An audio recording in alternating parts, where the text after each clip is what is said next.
Le site Kivu dispose désormais de son plan de développement provincial. Il a été validé politiquement par son gouverneur, le professeur Jean-Jacques Porossé Sadiki.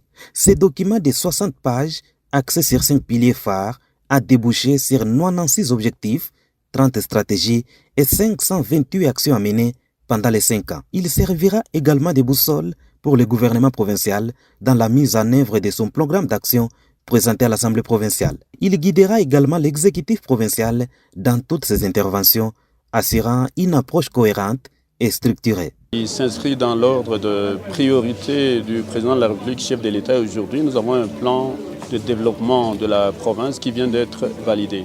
Il s'agit des projets de reconstruction et de développement qui touchent les infrastructures, la reconstruction et la réhabilitation des infrastructures, qu'elles soient les routes nationales, mais aussi les routes secondaires, ainsi que les routes des dessertes agricoles.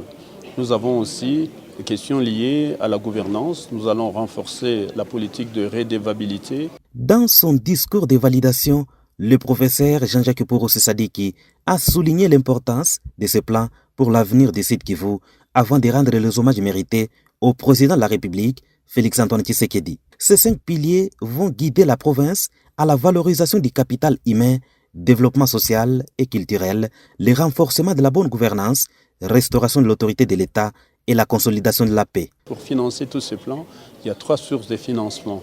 La première source, c'est le pouvoir central, à travers la rétrocession des 40% que nous demandons, que nous puissions récupérer cet argent à la source. Nous allons, pour ce faire, développer une politique de mobilisation des partenaires et bailleurs des fonds. Comment chercher l'argent?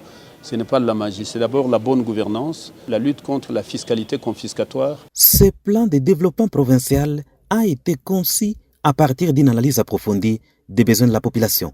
Il vise à relancer l'économie, améliorer les services sociaux de base et promouvoir un développement harmonieux entre les villes et les territoires de la province. C'est en quoi s'est félicité le ministre provincial du plan en sa qualité de coordonnateur des travaux.